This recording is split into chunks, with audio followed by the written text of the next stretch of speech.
Hey girls. So today is March 1st and something kind of crazy is going on. It's snowing outside. Like, it's supposed to be spring. It's March 1st. Do you want to see? Okay, hold on. Okay, let's see if I can get the camera to go. Do you see it snowing? Maybe if I back up a little bit. Look at all that snow coming down. Kind of crazy, huh? Anyway, so it started, maybe about 45 minutes. Well, it started earlier this morning. I drove Danielle to a doctor's appointment today, and it had already started, and we went early.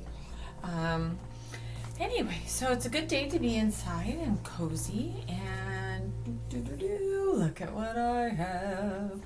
Okay, so I realized somehow I got chapters all wrong. So this is actually chapter 6, and it's called Summer Days.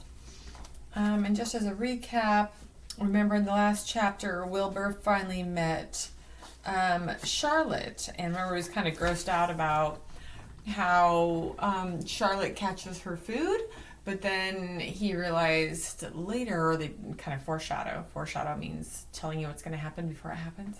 Good word. Remember that. Foreshadow. You'll hear it a lot in life. Tuck that in your back pocket. You're going to sound so smart. So, anyway, that Wilbur was wrong about judging Charlotte, kind of like by judging a book by its cover. So it judged on what it saw on the outside, but there's so much more on the inside that he didn't know yet. So let's continue there. The early summer days on our farm are the happiest and the fairest days of the year. Lilacs bloom and make the air sweet and then fade. Apple blossoms come with the lilacs, and the bees visit around and among the apple trees.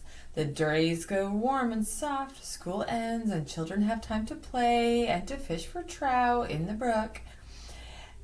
Every so often, they brought trout home. Oh, I'm sorry. Let me try that again. Avery, the brother, often brought a trout home in his pocket, warm and stiff and ready to be fried for supper. Now that school was over, Fern visited the barn almost every day to sit quietly on her stool. The animals treated her as an equal. The sheep lay calmly at her feet. Around the first day of July, the work horses were hitched to the mowing machine, and Mr. Zechariah climbed into the seat and drove into the field. All morning you could hear the rattle of the machine as it went round and round, while the tall grass fell down behind the cutter bar in long green swaths. Next day, if there were no thunder showers, all hands would help rake the pitch and load, and the hay would be hauled to the barn in a high hay wagon, with Fern and Avery riding at the top of the load. That sounds kind of like fun, right? Kind of like King of the Mountain, getting to ride around in a little hay truck on the top. I would do it. Would you? Yeah, sounds like fun, huh? Then the hay would be hoisted, sweet and warm, into the big loft until the whole barn seemed like a wonderful bed of timothy and clover. So timothy hay. Do you know who eats timothy hay? You might have long floppy ears and a little bunny tail. Yeah, that's what Orion eats, is timothy hay. It was fine to jump in and perfect to hide in, and sometimes Avery would find a little grass snake in the hay and would add it to the other things in his pocket. Early summer days are a jubilee time for birds.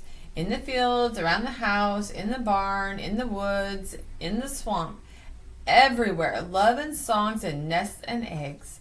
From the edge of the woods, the white-throated swallow, which must come all the way from Boston, calls, "Oh, Peabody, Peabody, Peabody," on apple boughs. And the phoebe teeters and wags its tails and says, "Baby, baby." I don't think I've ever heard a bird like that. Baby. Can you do it? Baby. Yeah? It's kind of fun to do, isn't it? I don't know if I would like the sound of that bird or if it would annoy me. It sounds like Fern likes it, so maybe it sounds good. Maybe I'm doing it wrong. The song sparrow, who knows how brief and lovely life is, says, "Sweet, sweet, sweet interlude. Sweet, sweet, sweet interlude." Okay, that sounds like a bird I know. Sweet, sweet, sweet, sweet, sweet. It's kind of like a tweet, but it's sweet. If you enter the barn, the swallows swoop down from their nests and scold, "Chickie, chickie," they say. In early summer, there are plenty of things for a child to eat and drink and suck and chew. Dandelion stems are full of milk. Don't recommend doing that. They're actually poisonous too, I believe. And clover heads are loaded with nectar. That is good. It's the purple ones. You can pull them out. I'm pretty sure I've shown you how to do it. Harper, you may not remember. Maybe this summer when it's not snowing. The Frigidaire, which is the refrigerator, is full of ice cold drinks. Everywhere you look is life. Even the little ball of spit on the weed stalks, if you poke it apart, has a green worm inside. Well, I didn't know that's what made it.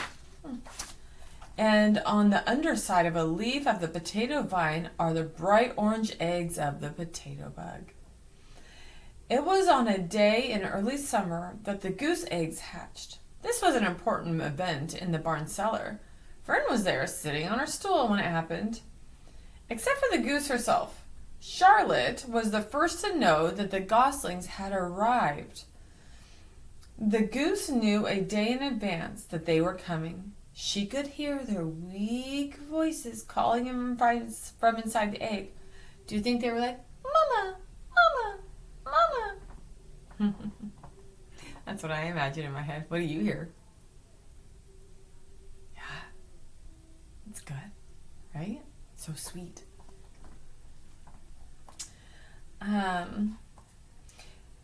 She knew that they were desperately cramped position inside the shell and were most anxious to break through and get out. So she sat quite still and talked less than usual. When the first gosling poked its gray-green head through the goose feathers and looked around, Charlotte spied it and made the announcement to the barn. "I am sure," she said, "that every one of us here will be gratified to learn that after 4 weeks of unremitting effort and patience on the part of our friend the goose, she has now something to show for it. The goslings have arrived. May I offer my sincere congratulations?" "Thank you, thank you, thank you," said the goose, nodding and bowing shamelessly. "Thank you," said the gander. "Congratulations," shouted Wilbur. "How many goslings are there? I could only see one." "There are 7, said the goose. "Fine," said Charlotte. 7 is a lucky number." "Luck has nothing to do with this," said the goose. "It was good management and hard work." At this point, Templeton showed his nose from under his hiding place in Wilbur's trough. He glanced at Fern, and then he crept cautiously towards the goose, keeping close to the wall. Everyone watched him, for he was not well liked and definitely not trusted. "Look," he began in his sharp voice, "you can say you have 7 goslings. There were 8 eggs. What happened to the other egg? Why didn't it hatch?" "It's a dud, I guess," said the goose. "What are you going to do with it?" continued Templeton, his little round beady eyes fixed on the goose. You can't have it, replied the goose. You can have it, replied the goose. Roll it away and add it to your nasty collection of yours. Templeton had a bad habit of picking up unusual objects around the farm and storing them in his home. He saved everything. Certainly, said the gander. You may have the egg, but I tell you one thing, Templeton. If I ever catch you poking your ugly news around our goslings, I will give you the worst pounding a rat ever took. And the gander opened strong wings and beat the air with them to show his power. Can you beat? How does that look? I would think, can you do it? Because a goose stands up tall, right? If you were a little rat, that would probably be pretty scary, huh? Yeah, I bet you Templeton runs off. He was strong and brave, but the truth is, both the goose and the gander were a little worried about Templeton. And with good reason. The rat had no morals, no conscience, no scruples, no consideration, no decency, no milk of a rodent kindness, no compunctions, no higher feelings, no friendliness, no anything. He would kill a gosling if he could get away with it. And the goose knew that. Everybody knew it. Should I ask Alexa what the notification is? I bet you she's going to tell me it's snowing. Alexa, what's the notification? Chrissy, there's one new notification. From your follow updates. Weekend Theater Roundup. Alexa, off. Keeps giving me updates on movies coming out. I don't ever go to the movies. It's so annoying. I can't figure it out. I thought I've asked it to stop, and it keeps going. Anyway. Okay, so here is the picture for the chapter. So you see Fern, you see Charlotte up there in her web. Ooh, and look at Templeton. Yeah. Geese are definitely eyeing him, huh? Don't trust him at all. Okay. With her broad bill, the goose pushed the unhatched egg out of the nest. The entire company watched it in disgust while the rat rolled it away.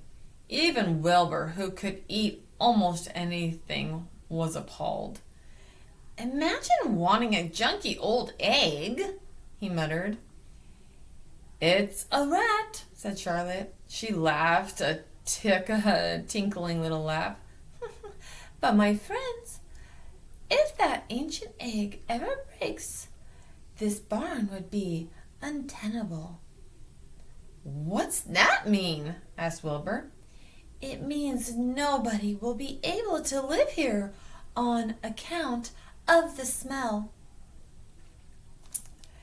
A rotten egg is a regular stink bomb. I won't break it, snarled Templeton. I know what I'm doing. I handle stuff like this all the time. He disappeared into his tunnel, pushing the goose egg in front of him. He pushed and nudged till he succeeded in rolling it to his lair under the trough. That afternoon, when the wind had died down and the barnyard was quiet and warm, the gray goose led her 7 goslings off the nest and out into the world. Mr. Zuckerman spied them when he came with Wilbur's supper. Well, hello there, he said, smiling all over. Let's see, 1, 2, 3, 4, 5, 6, 7. 7 baby geese. Now isn't that lovely? And that, my dears, is the end of that chapter. So, cliffhanger. I just peeked at the name of the next chapter. It's titled Bad News. That can't be good because it's literally called Bad News. So, dun dun dun. You have to wait and see till the next chapter. Love you.